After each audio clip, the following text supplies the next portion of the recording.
Welcome to We Learn Virtual Learning Network. This is session number 9, Legal and Taxation Issues on Employee Compensation.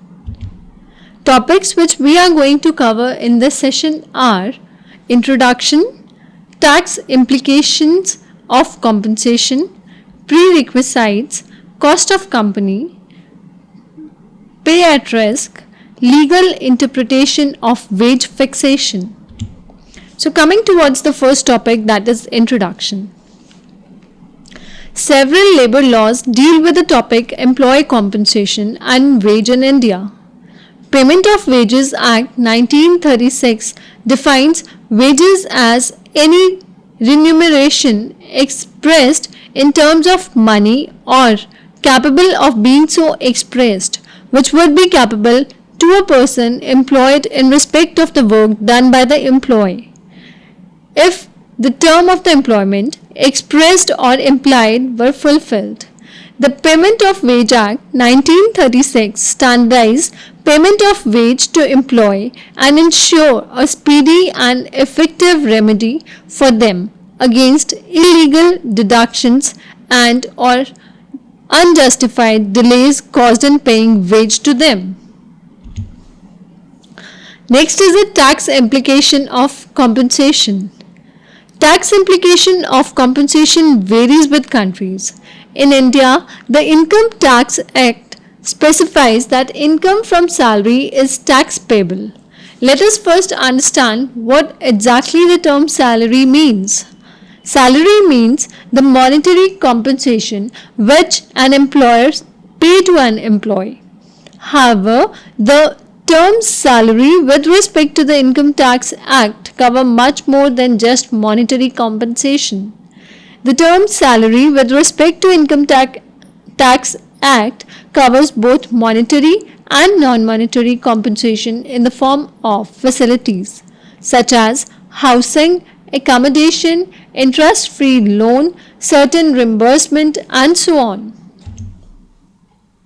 Salary in terms of Income Tax Act covers the following: wages,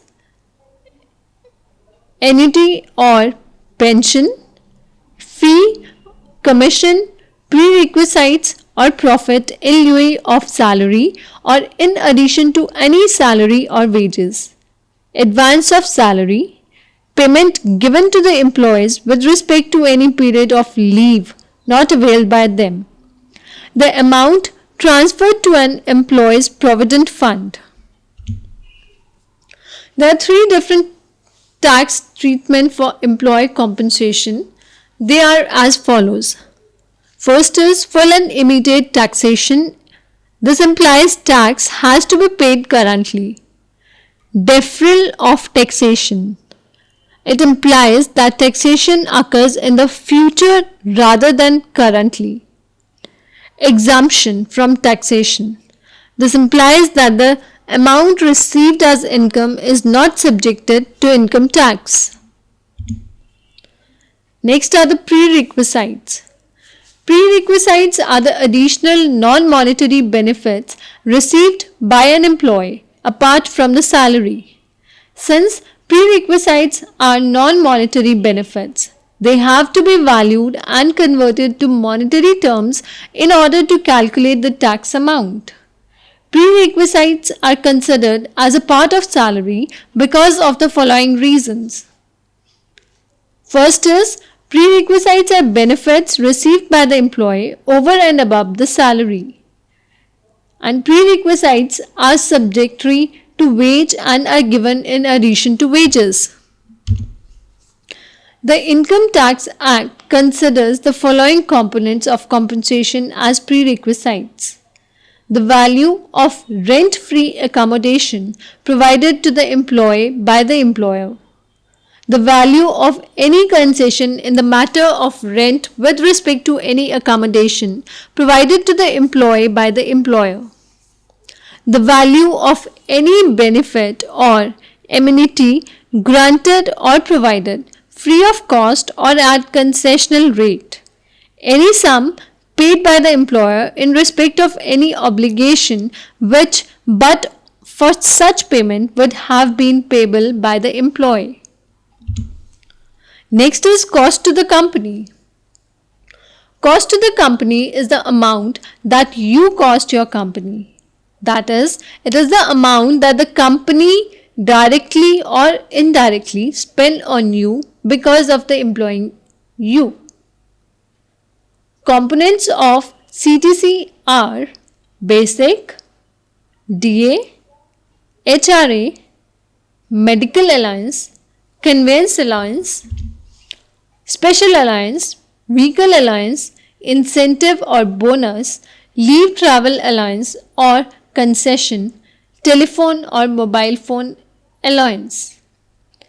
CTC includes the salary directly paid to the employee, the benefit directly attributed to the employees, such as company's contribution to the provident fund, pension fund, medical insurance premium, life insurance premium, cost of loan offered to the employees, telephone expenses for mobile phone connections and landline connections, benefits offered for visiting the home country or hometown, and so on.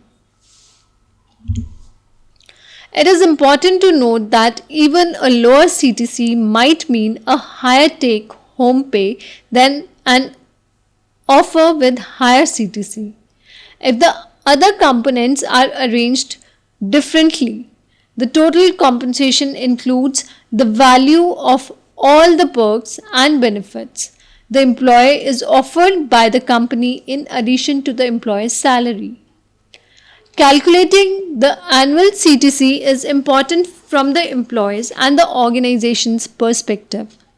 This helps the organization ascertain the HR cost and the employee understand what they are being offered, as they can benchmark their CTC with other comparable organizations. The following are some features enjoyed by government employees at different levels as per their eligibility corresponding to their designation or grade. The 12% of basic that the government deposits in their PF accounts, just like private companies. Membership of government clubs or gymkhanas. Free stay at hotels and government guest houses. Free telephone connections at home. Free car with driver, reimbursement of newspaper bills, free use of many libraries, etc. Next is a pay at risk. Pay at risk is that proportion of compensation which is dependent on a measure of employee, work group or organizational performance. Pay at risk is also known as variable pay. Companies have been advised by pay consultants to reduce the proportion of consolidated base pay within total compensation and expand that which is at risk in order to maximize management control over worker behavior. Variable pay or pay at risk is used to recognize and reward employee contribution towards company productivity, profitability, teamwork, safety, quality, or some other parameter which is considered important. The employee who are awarded invariable compensation usually perform above and beyond their job description to contribute to the success of the organization. Variable pay is given to employee in a variety of format, including profit sharing, bonus, holiday bonus, cash and goods and services such as company paid trip. Some organizations across world require the employee to set aside a portion of their basic pay at risk until the key sales or financial targets of the organization are achieved. Any organization can consider introducing pay at risk by assigning some amount of importance to some critical areas of company's performance. Next are the legal interpretation of wage fixation. Wage fixation should not constrain the capacity of pay principle. The following are the principles which decide the capacity of the pay: the price at which a product is sold, the volume of the output, profit and loss in the business, the rate which have been agreed to by a large majority of the employers, the amount of employment brought about or likely to be brought about by the imposition of the increased wages. Next are the legal interpretation of wage fixation. Wage fixation through collective bargaining. Collective bargaining is a method by which the problems regarding wage and conditions of the employment are resolved satisfactorily between labor and the management. Collective bargaining can be called as a type of negotiation which is used by the employee to work with the employers. In this process, a worker representation approaches the employer and attempts to negotiate a contract which both the sides are willing to accept. The issues that are covered in the contract are hour of working, wages, bonus, benefits, working conditions, and the rules and regulations of the workplace.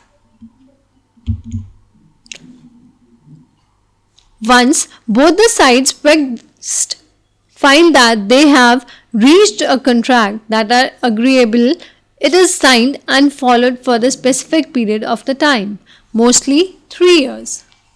The final contract that is signed is called the collective bargaining agreement, which reflects the fact that it is the result of the collective bargaining effort. Employers also benefit from collective bargaining agreement as it sets out clear expectations for both sides. Collective bargaining can be learning experience for both sides of discussion, since it allows both the employees and the employer to consider each other's position. Collective bargaining deals with 3 basic issues which are as follows: a means to contract or sale of labor, a form of industrial government, a system of industrial relations. The International Labour Organization defines collective bargaining as negotiation about working conditions and terms of employment between an employer and a group of employers or one or more employees. Organization on one hand and more representatives of the workers, or organization on the one hand with a view to reach an agreement.